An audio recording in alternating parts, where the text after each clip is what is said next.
Hi, everybody. You're listening to, I'm Carolyn Lovewell. And I'm Laila Matthews. And you are listening to the Sleepover Podcast. And we are here today with our wonderful respective husbands. My husband, David, and Laila's husband, Rory. Hello. Hi. Hey, happy Halloween, everyone. Yes, happy Halloween. Yeah. It's Witches' Sabbath. It's a big holiday here at the Lovewell house. We've been going hard, celebrating Halloween all month, pretty much. You guys have some Halloween decorations that you keep up all year. Yeah, I always have to fight with David about what is, in fact, I buy things in the Halloween decor section of the store, and then I put them up for Halloween, and then David is like, this is forever interior decorating. This is year-round, including a vampire sign with, dripping fangs that says, live forever, love forever. Yeah, that's just normal immortal goth home decor. Of course. Yes, and, so it's, the veil is thinning, here in the northern hemisphere, the leaves are coming off the trees, things are getting down to their bare essence. Yes, their bare essence, and it's very beautiful, austere and beautiful. Mm-hmm. Which leads us into what we want to talk about today. Yes. Which is what the scariest thing possible, truly frightening. How would you describe what this thing is, Rory? Oh, just the terrifying humiliation of being honest with yourself and others.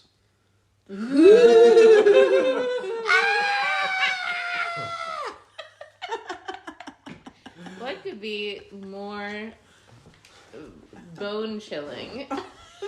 I know I find it to be terrifying. Yeah. Well, it certainly is the frequency, the sensation of fear that one avoids by not being honest. That is the embodied somatic sensation that most people are trying to not experience by not being honest. So true. And there's a kind of death that happens with honesty. There's a death of the false conditioned self. Especially when one is talking about being really honest about one's true desires, true purpose and direction. It's really vulnerable, really sensational. It's hard to even be honest with oneself about that because it involves letting die all of these notions about who we should be, what we should be doing, what other people think we should be doing, what's the right thing to do.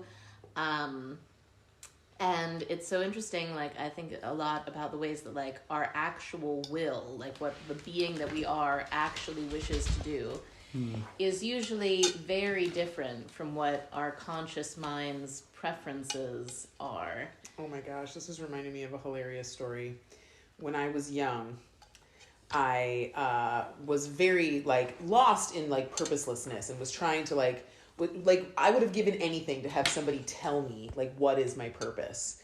And I was, living in a yurt, trying to be so awesome, trying to save the world, thinking, that was my purpose. And there was this young man named Nicholas who had just come back from India. And he was telling us about, when I was in India, I met this guru who told me my purpose. And I was like, there's a person? You can just go to a person who will tell you your purpose? And he was like, yeah. I was like, what did he say, Nicholas? What did he tell you? What is your purpose?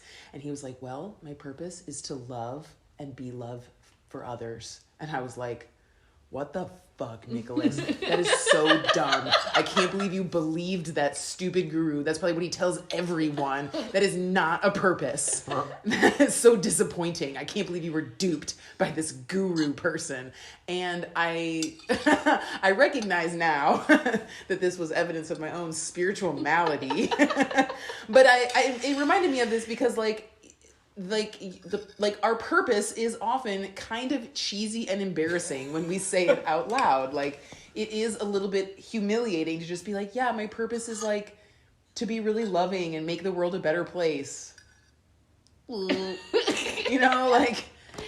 Yep, it is. It's a little bit queasy, always. Yeah, it reminds me of like Dr. Robert and Dr. Lizette. Like their stated mission is to heal and be healed, you know. Dr. Robert is heal and be healed, and Lizette is love and be loved.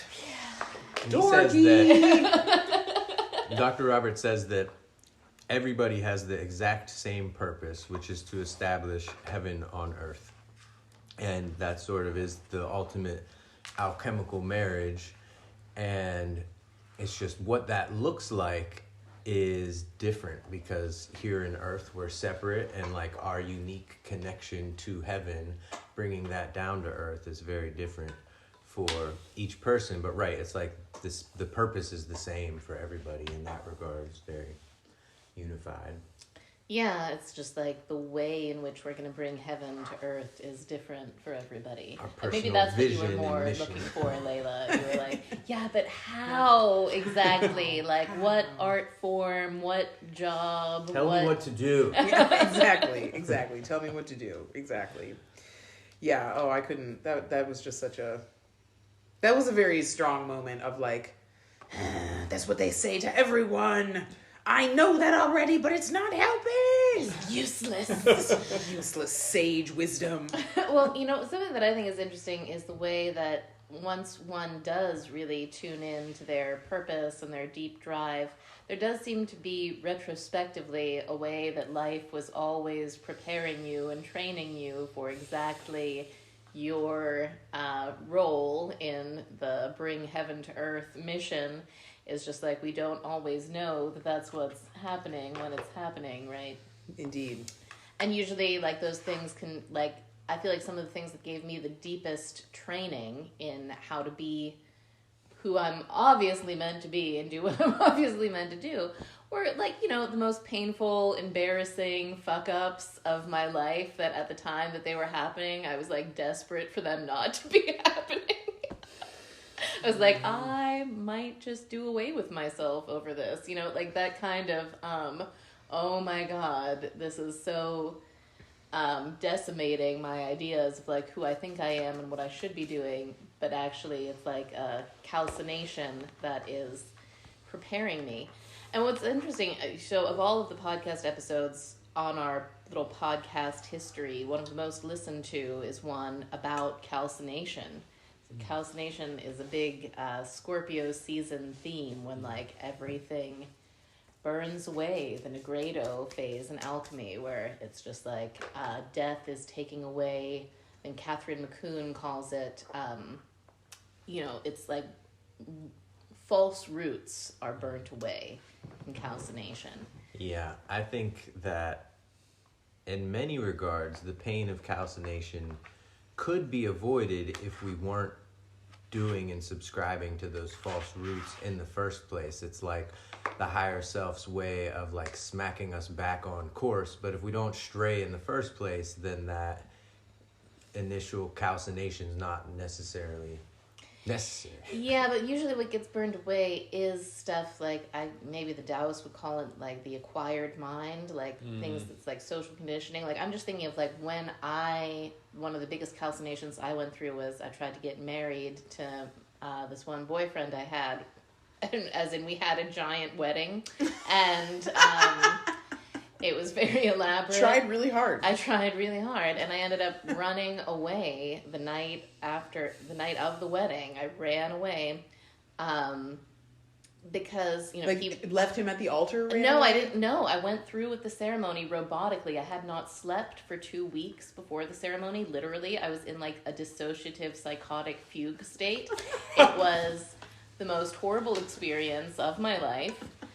I had been laying awake at night for 2 weeks trying to decide whether or not to call off the wedding because I'd been so in love with this man, but he had been revealing himself under the stress of the wedding preparations to be paranoid schizophrenic, which I had not realized when I fell in love with him and decided to get married, but he had been hiding it.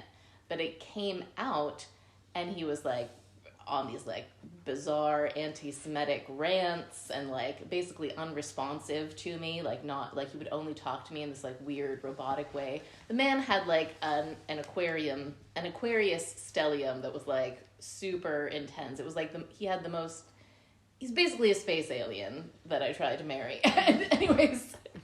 Kind of your type, but like maybe too much. Too much Aquarius, too much. And yes, I couldn't. We had been so in love. It had been so sweet that I couldn't make up my mind to just call it off. So instead, I was just like completely sleepless, utterly insane, lost all of my faculties and power of decision. Anyways, I just ran away the night of the thing, and then I was suicidally depressed and ashamed of myself because all of my family and friends and colleagues and everybody had just seen me go through a giant, beautiful, Pinterest perfect wedding that I then promptly ran away from and had to return the wedding gifts and let everybody know what an insane fuck up I was. And this was like, and of course the reason why I'd wanted this wedding, I had rushed into it in addition to having this like, kind of idyllic, deluded, falling in love experience, was I was very much felt that it was my duty as a 27-year-old woman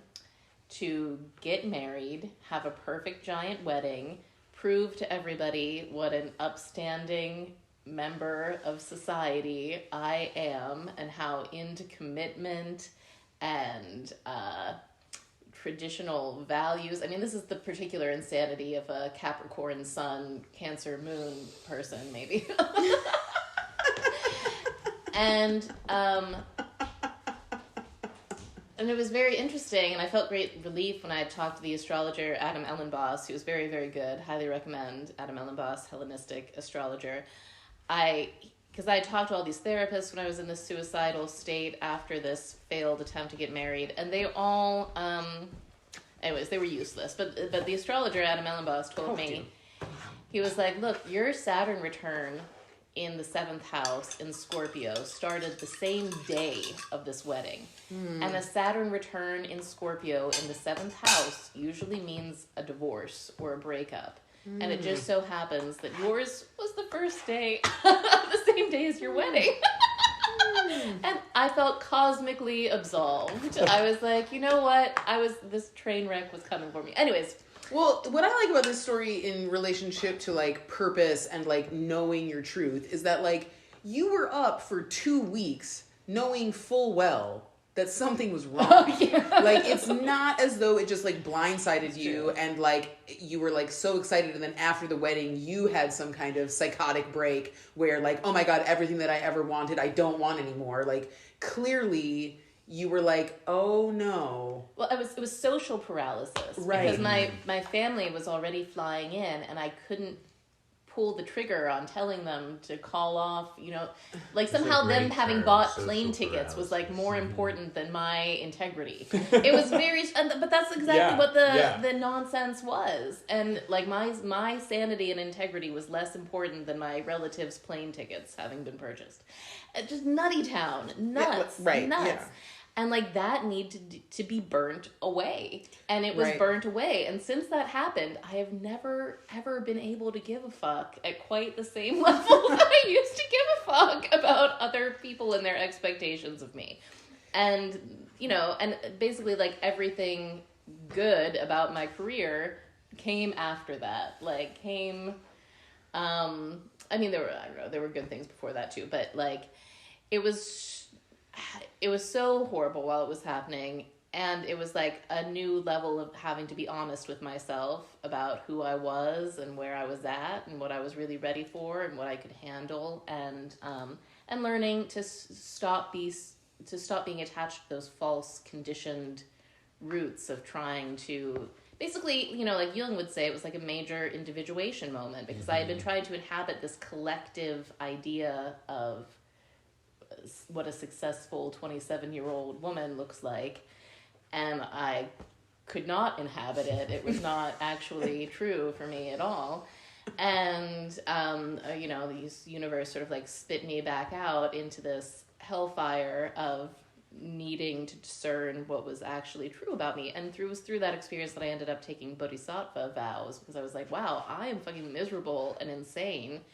And if I'm this miserable and insane, I can only, there have to be at least 1 million other people on Earth right now who feel, at least, bare minimum, who are like as fucking crazy and miserable and insane as I am. And what can I do to be, what about those people? What about those If I people? do away with myself, you know, it's like, that's not going to help them. Let's try to devote our, so I decided to, you know, helping people become free, helping liberate all beings from suffering. And it gave me the strength to do all the neat stuff that has since come from my life. And that's what I think about whenever I think about calcination and Scorpio season. Well, yeah, I mean, I think in that way, like, purpose is heaven on earth when you're aligned with it. And the further you get from it, the more pain there is, whether we admit it to ourselves or not. And in Taoism, they talk about, like, purpose is like a biological thing that's, like, encoded into you before you're born. And that if you stray far enough off from the path, they say heaven casts you off like a straw dog, which are these sort of like sacrificial little idols they make, and then they just burn them. And so it's like you went far enough off of the contracted mission that you signed up for, you need to just cease to exist. And I feel like we feel that pain in various regards as we get further or closer to what our purpose is. And like you were saying, I think there is, in the Jungian sense, like, there's no coming to consciousness without pain. We all have certain awakening experiences of pain that are really necessary for us to become who we need to be. They're like parts of the quest that can't be avoided. They're actually probably part of the mission in the larger sense. But there is, I mean, you see some people who are like aligned with their purpose from a very young age, and they're just like fucking flying and crushing it, and seem to, like, people are like, oh, fuck this person, is everything always so good for them? It's like, cause they're aligned with their purpose. And I guess it's karma, the way that shows up for all of us, and when it, you know, dawns on us how to do such a thing of seeing it, finding it, attempting to stay in alignment with it. But yeah, I think eventually we can cease to have calcination phases in a really major dark night of the soul eventually. But if we continually miss the mark of our purpose, that's essentially like addiction. I think you said, like, the scariness of telling the truth. I think the polar opposite of telling the truth is addiction. Like, addiction is the lie. And, you know, it doesn't feel good. So telling the truth, as scary as it is this really, like, coming home to heaven and the truth of everything that is good. But we're so scared of that for some reason. Well, I'm curious, David, was there ever a time in your life when you felt like you were off of your purpose and there was like a calcinating event that brought you back into focus?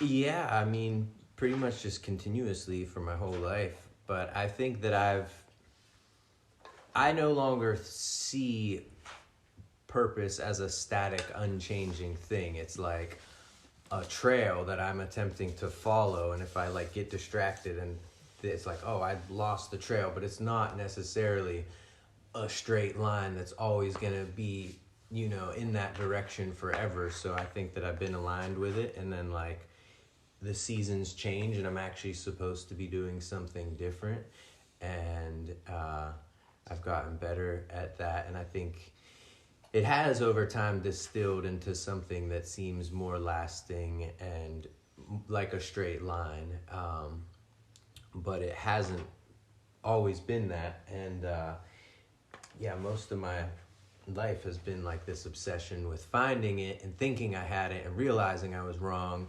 and, you know, not despairing enough to give up and endeavoring to search again and getting it wrong again, and then continue, and just like doing that over and over and over again has refined my understanding of what that journey looks like. Well, I really relate to that. I was just thinking in relationship to this, like, first of all, when you were saying that, the thing about the straw dog, it was reminding me that back when I was in a lot of pain, feeling very purposeless, I would feel like a dog stuck in a cage, licking my skin off. Like, I have all this energy that's supposed to be being used for something, but I don't know what that thing is. And so I'm just like self-harmingly like using it to attack myself. And so it just was interesting because I really like felt myself as like a frantic dog at that time. But like reflecting on all of this, and I have Chiron conjunct my sun. So I feel like I really get that like the wound and the trouble and the pain is like the thing that like you are to do. And I can feel how like in like the work that I do with people now, I've like changed my life so many times. Like I have like thought that I was on the trail, like just like you were saying, and been like, okay, well that's not it. So now this hurts like so bad. I need to do something different. And I think a lot of people like don't. They just like keep going in the direction that they said they were going to go and are unwilling to change. But like I felt the pain and been like, I gotta go. And then like pivoted and done something completely different and ran that trail of purpose until, ouch, it's like not right anymore. And then, ooh, moved. And I can see how like, I know that it's possible to just change and like pivot and do something different. And I think like part of the story of my own life has been to like know the pain of that and then like summon the willpower to be insane and change your life and like do the impossible and like see it get way better and know that you can do that. Like every person can do that and can get back on the path of like feeling good and feeling in alignment, even if it has gotten really bad. Yeah, I agree. And I feel like something to do with that is connected to like learning to pay more attention at like a bodily somatic level to what lights one up, and less attention to like ideas in the mind about what the thing should be, because it's like when you're following that like spark of wow, this is like really fun, whoa, this is really, you know, exciting me, this is turning me on, there's a way in which you know, one gets led into all sorts of situations that like might not be exactly it, might not be like the master work, but like are elements of it. And I'm just thinking of you know, I was involved in the orgasmic meditation movement, and it was funny because it was a really fun cult, and at the time, I mean, it was fun for me, it was very not fun for some people, but they had a thing there where like they would tell you that your purpose was to be an agent of orgasm and to like make money for one taste, basically. Like they would be like, yes, we know what your purpose is. Your purpose is to completely serve us. Make us money. And there were some people that were like so about it. They were like, I would talk to them, they would be like, yeah, you know, I used to think that I was meant to be an artist, but it's clear to me that, you know, I just need to surrender and serve orgasm by doing sales for one taste. And I would be like, whoa, you are high on that Kool-Aid, my friend. Anyways, I would wonder, though. I would be like, maybe that's what I'm supposed to do. But no, that's not what I was supposed to do. I was not supposed to be a salesperson for one taste, bless them. But I did learn things there that were incredible and that were unavailable anywhere else other than in that amazingly gorgeous, fucked up cult. And, you know, no better training for sex magic than that place. What to do and what not to do. Major gifts were received. Major gifts were received. And so anyways, I just like, I could see, it was very clear to me how, just like following what was attractive and really lit me up and just trusting I'll learn something here. Something will be revealed to me, even if this isn't the end all be all of everything. Like, let's see what's happening here. Let's go with the flow. And that a lot, you know, tons and tons evolved out of that.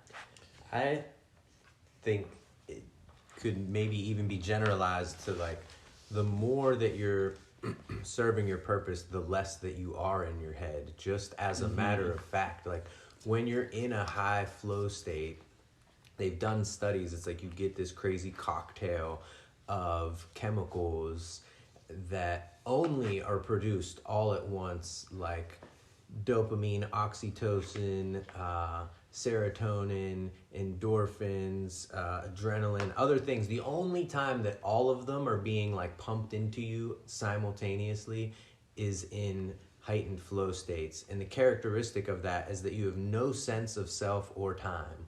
You're just at one with whatever you're doing. And it's like the most pleasurable thing that we can experience, and we have no sense of self while it's happening. So it's like we get in our head. That's like how we know that we're going in the wrong direction, essentially. Yeah, I've been thinking about that a lot lately because I feel like time is just like whooshing by me. And of course, the old saying, like, time flies when you're having fun. It's like, it's true. I'm having so much fun every day that it just goes whoosh. It just like whooshes by me. And I've also had the experience of like being at mystery school, which is like, sleepover mystery school is very deeply connected to my life's purpose, I feel. And totally sober, not, getting sleep, eating food, doing all the same responsible things. But like I can feel my brain is giving me the most amazing cocktail of dopamine and serotonin and Oxycontin, and I am Oxycontin. You wish, Self-sourcing. No, oxytocin. Better, Endogenous. far better than Oxycontin. Oxytocin. Yeah, it feels like Oxycontin. It just feels It that takes the good. pain away. Endorphins takes are the a existential natural opiate-like painkiller. So yeah, there is that. Yes, endogenous exactly. thing. Like it's opiates. It's opiates and cannabinoids and all the fun stuff, and it's completely free and totally NA approved. 12-step approved. Totally loud. And it's just wild because I'll just be sitting there and like feeling like so high. And I'm like, wow, I'm high on life. So I want to just point out something that's been getting clearer to me lately, and this whole as within so without. It's like the way that our own bodies are more healthy when we're aligned with purpose. The same is true of culture and society and the world. It's like whenever the majority of people are not in alignment with their purpose, the world itself is not being healthy. Culture is not healthy. So aligning with your purpose doesn't just make you feel better. You're like doing the thing that you're supposed to do for the collective culture to help heal everything. And it's all interconnected within and without. And yeah, in that regard, I feel like it's just a really important thing that comes down to the existence of spirit and like a pre-existing truth before the materialism of our body and imminent experience. And that is like denied so hard by our culture and our society, which is why the experience of like, oh, you have an actual like true purpose, it just seems laughable to people. And that was not always the case. I think it used to be pretty common knowledge. Yeah, well, what is that distinction? Like, I was just reading one of your Taoist books, and it was talking about, like, but it's like destiny and fate and, like, the interplay of those. And, yeah, it was connected to that straw dog thing you were talking about earlier. So the fate, essentially everybody has the same fate, which is to die. And your Jing, your life force, is like a pre-programmed progression of aging. Like it's like a record, playing from baby to old age and death. It's like you can make it unfold slowly, but it is a song of death that inevitably the fate is for death to happen no matter what. But destiny is something greater that's connected with heaven. And Ming, which is this point between your kidneys, which is essentially where like your life force heat comes from, is the symbol for it. So they say it means life purpose, life path is how it gets translated. It's sort of the equivalent of dharma. But the symbol for it is a roof, which is a symbol of heaven, and underneath it is the symbol for a mouth and the symbol of a written contract. So it's like the contract that you engaged in with heaven that is your life. And it's like you came here because you literally made a contract. And that's the thing. It's like if you break the contract too far, then heaven just like resets you basically to try again. And there's different aspects of like yin ming and yang ming, but essentially within the destiny aspect of it, it's that life purpose. But the thing that if you align with it large enough, you become a force of creation of worlds that other people live inside of. And it's like you're the yang and they're responding to your destiny. Whereas if you're less aligned with it, you are in response to other people who are more in alignment with their destiny, and you're living inside of theirs. And, you know, there's obviously an eternal dance of yin and yang, so both are happening. But they say that like the pure yang side of it is like a hair's width line, that like with each breath that you take, your level of awareness and connection, you're either like getting closer to it or further away from it. And so those are the different ways that the destiny thing shows up for people. But it's literally the source of your physicality and your health in your body. And I just think that's super fascinating. That connection there, it seems obvious to me, having paid attention to it for a while, but there's so much in society, like people getting cancer and all this other shit. It's like well, it's what it's making me think of too is like we were talking about like with the yang ming and having a destiny, that like creating a world that other people then inhabit, reminds me of like the definition of a magus in the Western tradition. Like you utter a word, you become like the founder of a school, of a tradition, and then other people are inhabiting and participating in your thing. So it's like, in a way, it's like, realizing your potential as a creator. Totally. And it's, you know, this relationship, like any magus is standing upon the shoulders of all the maguses that came before. So it's sort of everybody's just striving for the ongoing evolution of culture and awareness to try to create at that level. And it's like we all have that potential inside of us as our Ming Can purpose. I throw out a hot magus tip? Is for anybody out there interested in realizing their magus-hood. I feel like an underestimated part of the process actually is like the move that existential kink makes, which, you know, I think Friedrich Nietzsche would have called it amor fati, the love of one's fate. The Stoics also were very into that, which is just like true, like even if you haven't been living on fire with purpose, even if you've like been in a situation where like, oh, this is going on, like being like just finding it in you to like truly love and praise and cherish whatever situation you've created up to now, and realizing that it fulfills something and it can be a part of your journey and it could utterly change tomorrow, but like just really cherishing it and feeling appreciation for it and for yourself, part of you that created that, misguided or not, whatever, like. And there's just something about that move of surrender and like humbling oneself to whatever conditions one finds oneself in, that at least for me was very key to unlocking a future that was more in line with my conscious will, with what I imagine that yang ming might be.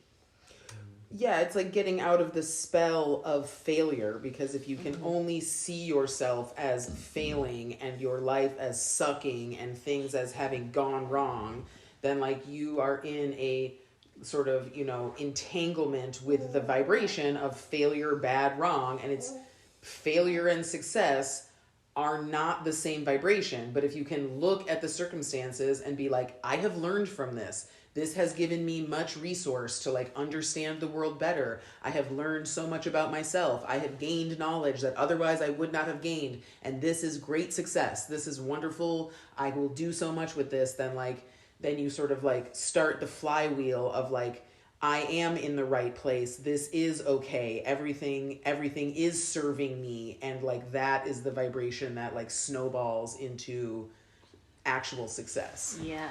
Yeah, I think of like it, it's all vibration, and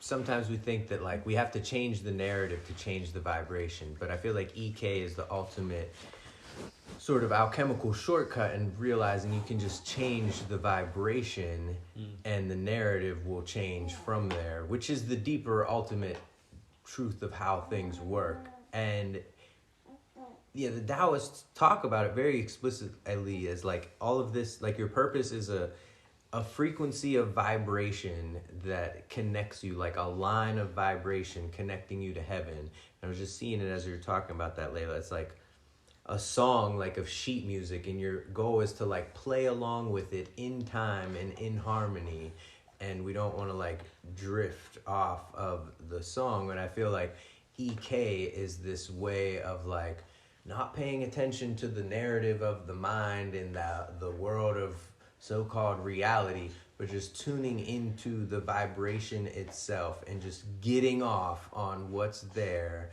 and putting that truth of get off before any of the logic that the ego thinks reigns supreme, and realizing that like that is just a prison that it's making to get off on shit at a weirder, kinkier level. And it's just like letting yourself get off on it that existential kink just really opens the gates to. And yeah, I think that's just a profound thing, to just engage the vibrational reality, the somatic felt experience of turn on, get off.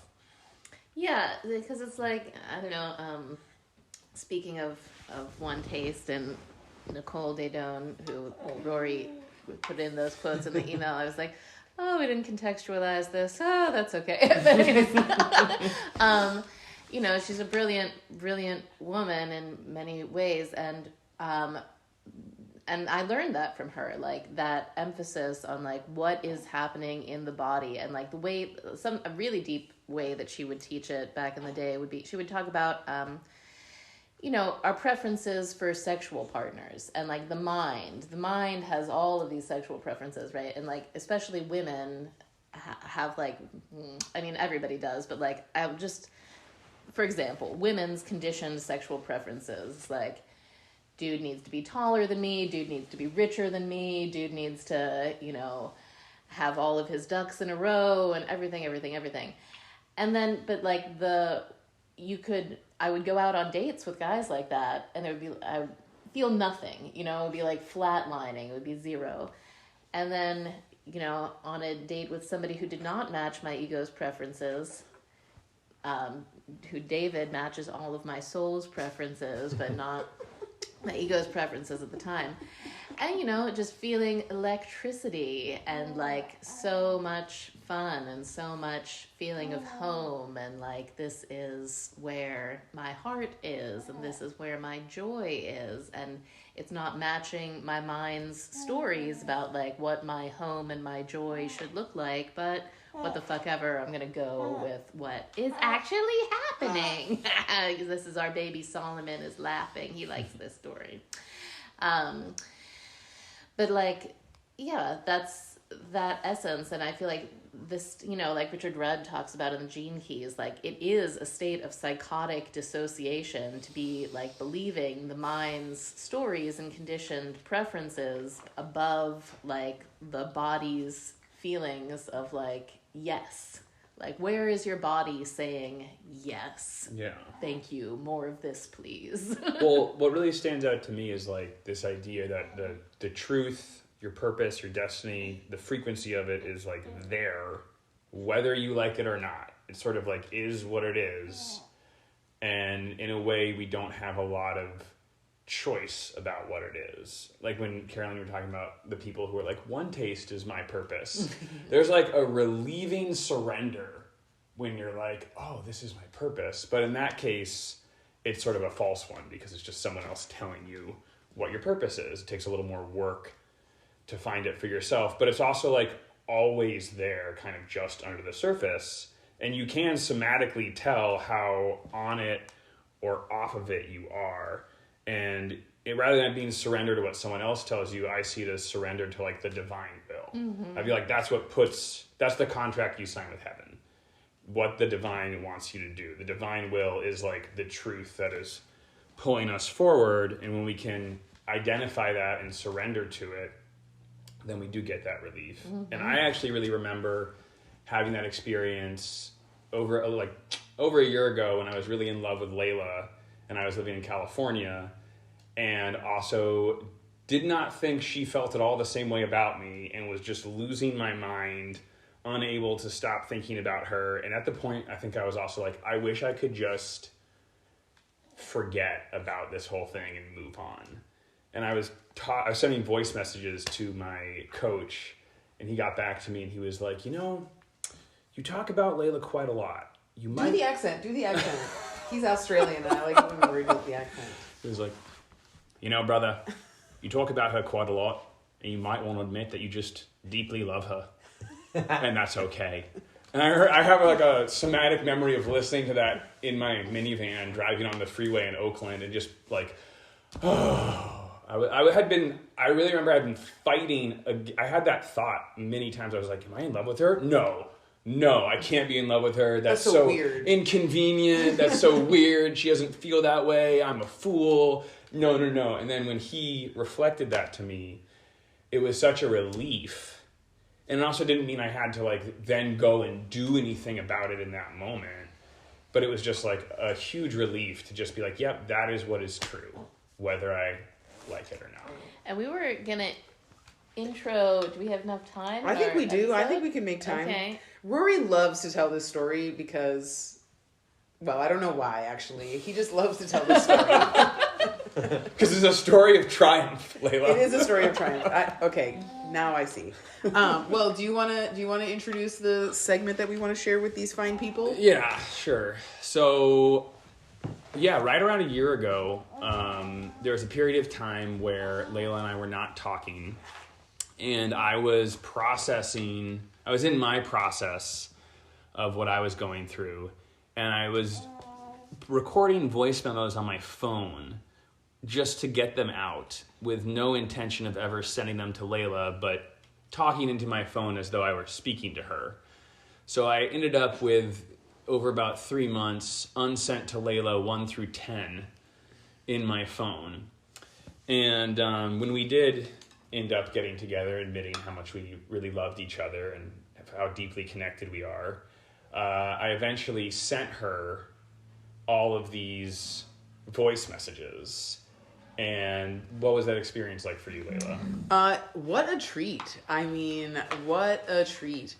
I don't even know how to describe it. I think my favorite part was just being like, oh my God, this man like loved me and was devoted to me and was essentially like faithful to his feelings for me, even though I was refusing to speak to him or acknowledge him in any way. And that is just like, that's what you want in a devoted partner. Like, well, I mean, I would never do that to you now, obviously, but like, I just was like very much touched by the like non-transactionalness of your like love and care for me. It was not because you were getting something so awesome from me. It was because you just like loved me. And that was just your honest truth. And it didn't really depend on me like being a certain way or like behaving a certain way or like giving you something, because I was not even really talking to you. And I just like seeing it, I was just like, oh my God, this is like a person of like serious integrity. Like even in the face of like seemingly not getting what he wanted, he was like, yeah, but I like still want that. Like, I'm still just willing to be like, that is what I want, even though it doesn't seem like it's happening. Yeah. And I'll just also insert that I was not stalking you or harassing you or precisely. bothering you with it. I was just holding that in myself and recording these embarrassing voice messages into my phone. Right. Astro stalking. Yeah. Just like being, well, I feel like we should play the Okay. recording because, you know, you kind of like say what you're up to in the recording. Let's play the recording. Okay. All right, dude. It's another message I'm not ever going to send to you. But,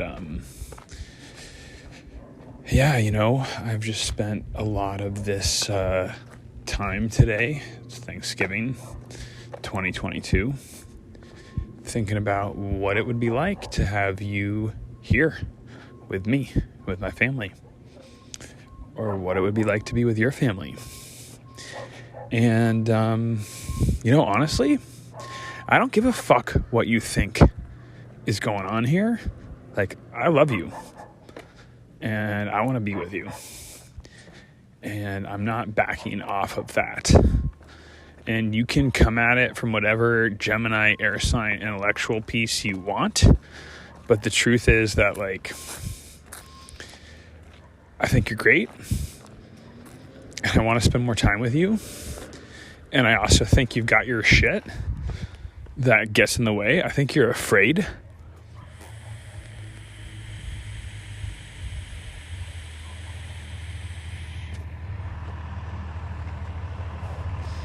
And in this moment, I honestly don't care. Like, I think,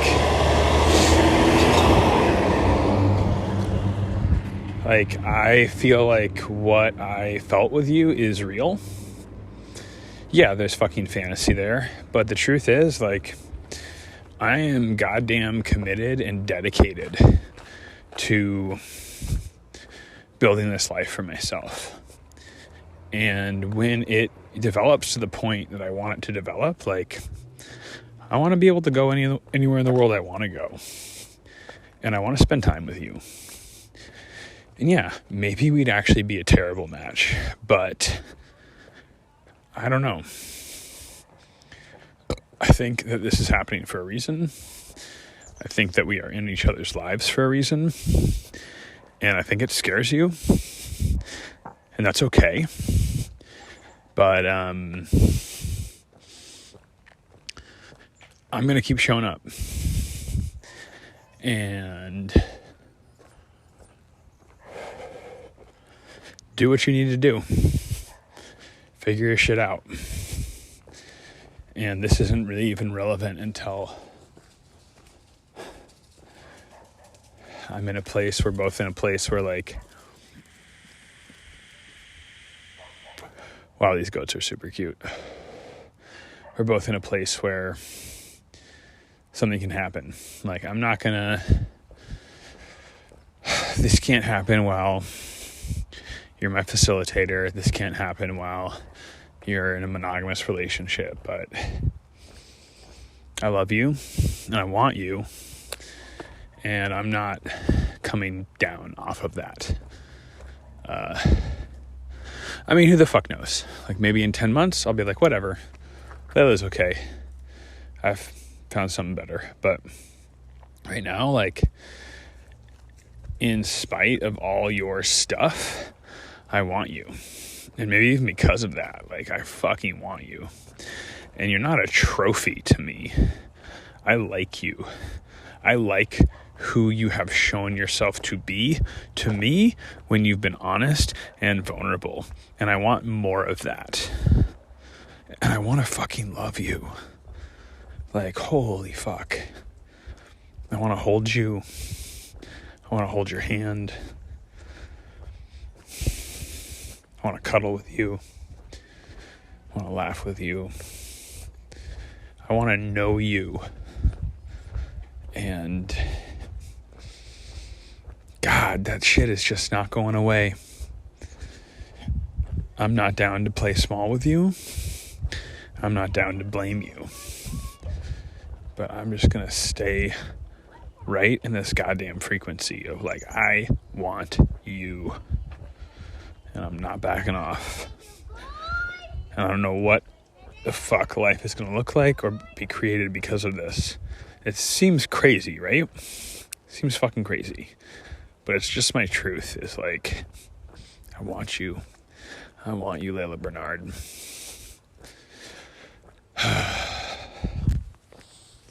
Hey, the heavy breathing really makes it. Wasn't that great to listen to? Oh my God, so unvarnished. Inspiring. A master class in magic. Listen, that, oh my Say gosh. more. Well, wait. Before David gets into that, I just want to say, first of all, I was watching Rocky Horror Picture Show last night with Electric Yes, and there's a line in there about Frankenfurter. Janet sings it about Frankenfurter, and the line is, "His lust is so sincere." And Yes. I was like really feeling the sincerity of Rory's lust and love. And I think there's a lot of ladies out there who are going to be, they're going to listen to this recording and it's going to be like hashtag relationship goals. They're going to be like, I'm going to have a dude that feels this way about me. So ladies, you can feel free Highly to use that recommend. recording. You can just listen to it and be like, this is the vibe. This is the vibe some dude out there is going to have for me. The bar has been set. Yeah. Yes, indeed. That's so true. The sincerity of it. Well, because that was like part of my beef with you. We don't have to get in the whole thing, but like that was part of my beef with you was that I was like, whatever, Rory. Like, you think I'm cool. You like see me in Electric Yes or whatever. And of course, I'm awesome. So yeah, obviously you're obsessed with me. And I really was just like not able to appreciate that you were like sincere. I was just like, what does this fuckboy want from me? Well, you were a couple of times, you were kind of like, okay, Rory, well, like, what does this mean? What is it going to happen? You like me, like, so what? Like, what do I get if I sign on the dotted line for this contract? And I was legitimately like, I don't know. I just really like you and care about you and want to have some kind of relationship with you, and I don't even know what that looks like, but that's just what is true for me. And I really couldn't, try as I might at different points, could not get away from that. It was just undeniable. And now we're married and we live together. And we live together. And And we're it's very great. happy. And we're very happy. Well, I remember too, Layla would like talk about it at the gym. She'd be like, yeah, whatever, this guy, Rory lives in Right. California, he like likes me, whatever, I don't even care. And I'd be like, yeah, I mean, he lives in California, so it's like completely pointless. But like, because that was like my bitterness talking from like times when like I was like, I don't know what, like feeling like I was confined to the Pittsburgh dating pool in a way that I didn't want to be. Like before I became aware of David's presence and availability, but a bitterness about the Pittsburgh dating pool. Pittsburgh Tinder is like a series of guys wearing Penguins jerseys and holding up fishes that they have caught. There's like Maybe hundreds is of your them. type, like Nothing wrong with no that. shade, but Nothing like wrong with that. But anyways, Layla reeled a cool boyfriend in from California. Impressive. Well, we're talking about it in like the context of like purpose and like being honest and like being true to your truth. And like, I think it's important to like remind anyone who's listening to this that like, in that message where he's like, I'm going to stick with this and like, I'm not giving up and like, this is just where I'm at. Like, he also was not like demanding from me that I pay attention to him. Yeah, like, it was free of demand. it was was free just of demand. Pure assertion, pure Yeah. expression of desire. No weird, like, emotional manipulation, threat, like, you bitch, I'm gonna hate you forever if you don't call me back. I don't know. Exactly, there was none of that at all. And like, there was even a point where like, I thought it would be better if we didn't speak to each other, but like, I wasn't going to be like, I'm not talking to you, Rory, because I secretly wanted to keep talking to Rory. So I was like, I don't know, Rory, what should you do? And he was like, what should we do? And he was like, well, I guess we just like shouldn't talk.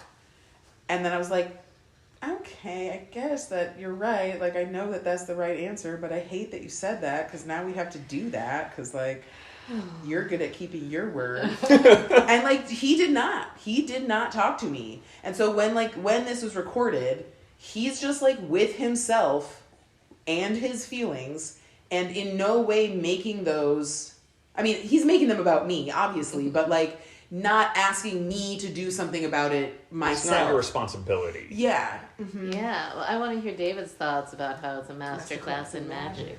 Well, there's many points, but he's holding space for his higher truth, and even though it is inconvenient and doesn't make sense to his ego, and he's not sure how it's going to work out, he's telling the truth, and it's also very non-attached. He's like, I don't know, maybe in 10 months I'll be like, Layla's all right. And it's just like, I don't even know what the fuck this is, and this is what it is. And telling that truth, and also like we were talking about the word of the Magus and creating what he was just like speaking it into being, you know, like the interconnectedness of everything. Like, it didn't matter that him and Layla weren't talking. It's like the limbic interconnection of everything. Like, he spoke this truth into the ether and was even declaring in it, like, this is it, I'm gonna hold it, and I don't know what it's gonna look like, but it's gonna do fucking something. And it did. Here it is. It's like total manifestation. Yeah, you guys are getting ready to have Thanksgiving together. That's in honor. Well, when I sent Layla this message, she was like, Rory, this was like a serious magic spell, which you can share as much of that as you want. Well, yeah, when I listened to that, I was like, oh, wow, that's so interesting, because the, like, extremely bogus relationship that I was in at the time that he was referencing really, really began to unravel in a embarrassing way on Thanksgiving. So it was like Rory was recording this message in California being like, you know, I love you, and I wish we were spending time together, and that would be so great. Meanwhile, I'm trying to spend Thanksgiving with my then boyfriend, having just an awful time, being like, why am I spending Thanksgiving with this person? This is not it. So that was cool. And then, yeah, this year we're gonna go and spend Thanksgiving with your mom. Yeah. That's and right. your family. That's right. So all your wishes are coming true. I can show you the cute goats Oh, yeah. that I referenced right in the middle of my That was my proclamation. favorite part. Oh my god, these goats are so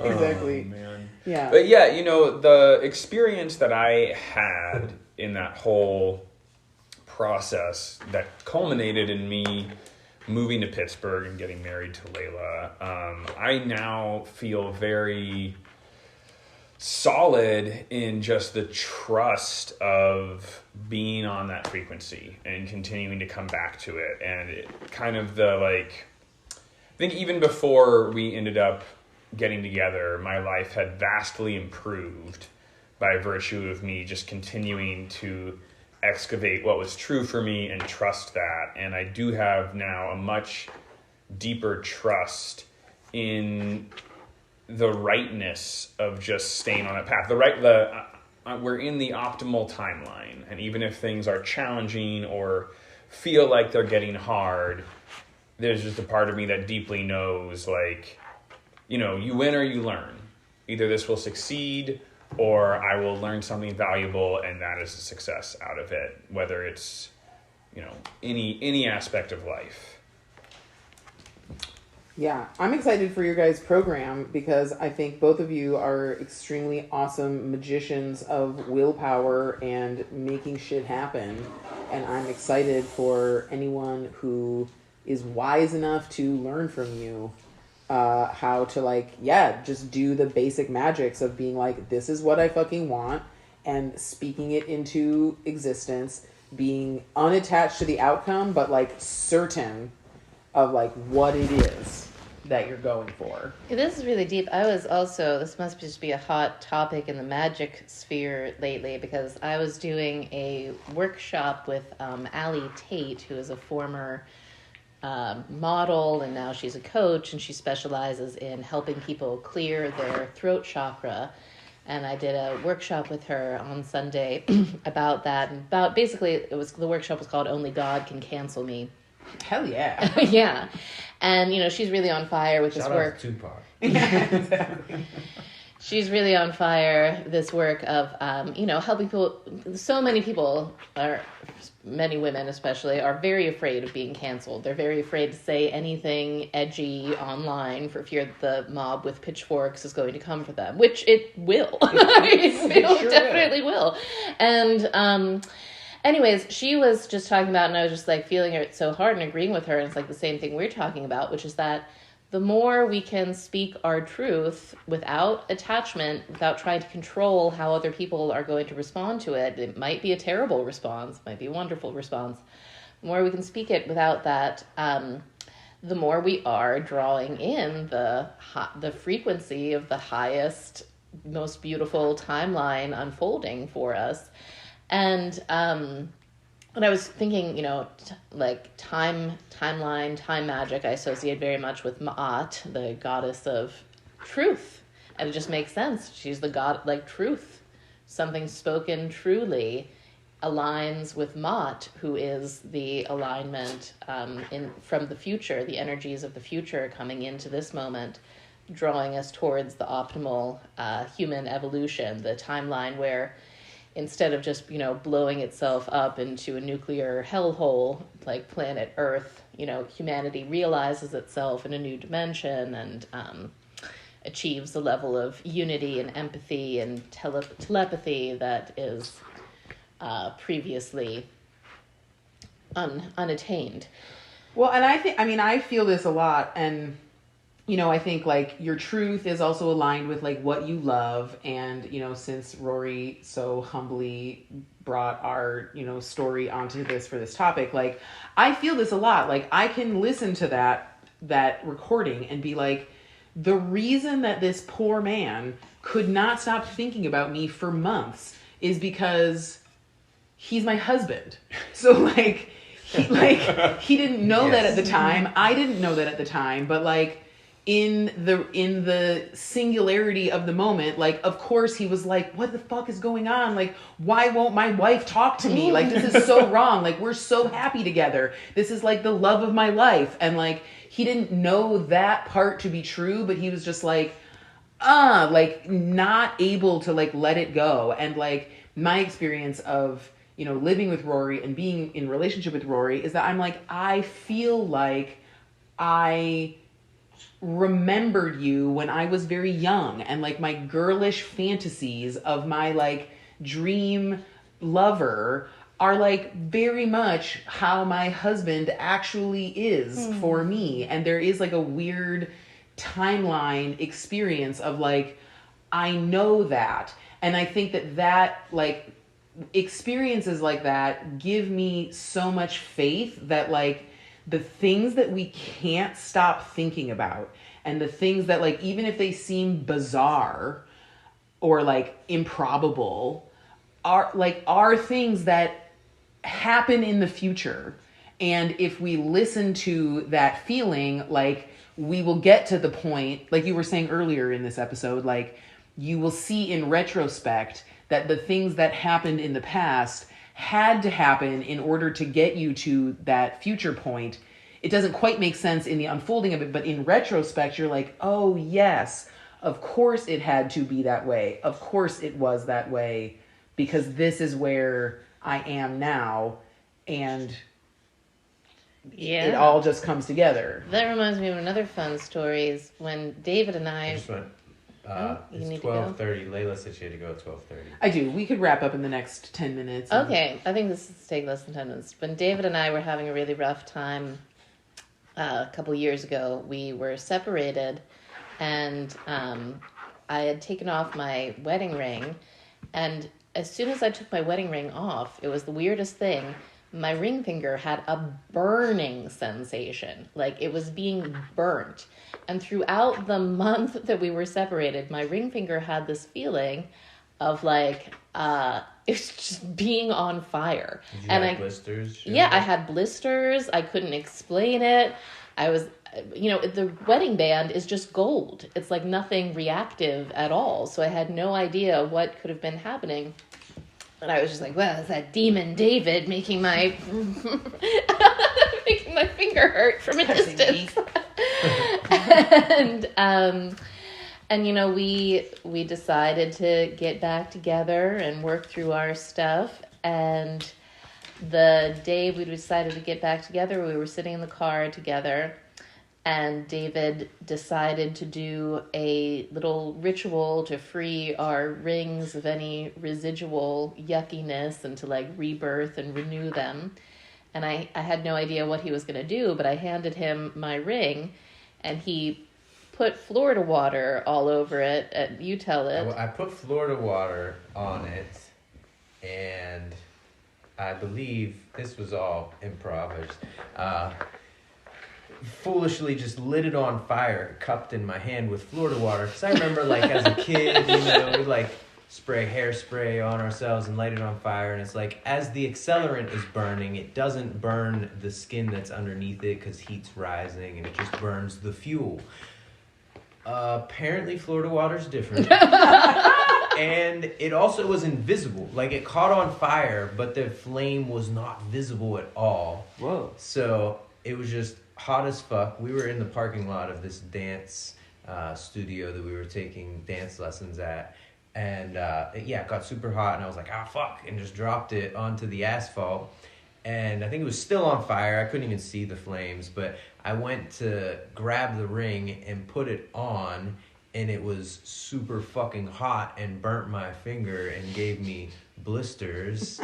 And I gave Carolyn hers. It was like cooled down because I had just learned. But she was like, oh, that's so crazy.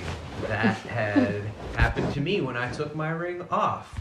So it was like this perfect time loop. Also, our rings are Mobius strips. So it was kind of... It was extra. Extra. Yeah, so I just thought that was crazy that, like, my finger was feeling the flames of his finger burning from our reunion. From your reunion. Which had not happened. Yeah. Well, before we go, I do want to just talk a little bit about the program that Laila mentioned. It's called True North. David and I are offering it starting in January of 2024, and applications are now open. And it's really, bringing in all the concepts we talked about today into a 4-month teaching and coaching container. And I'm really excited about it because, outside of mystery school, David really doesn't do a whole lot of teaching or coaching. I think I've seen you do a couple of coaching calls on Electric Yes, but I can't think of a lot of other places where you're bringing all of your awesome magic and wisdom and like breadth of knowledge to a container. I've been thinking about this part of it a lot. I think that this style of programming, what we're offering, is really important for men. The path of the masculine liberation is ego to truth. And I think it's also really important for women because handling that like inner masculine that wants you to get things done and take responsibility and be disciplined, often that can be very tyrant-y. And David and I are both loving husbands and fathers and really have had a lot of practice honing that masculine, orientation towards structure and organization and responsibility into something that's more supportive and loving. Anything you want to say about it, David?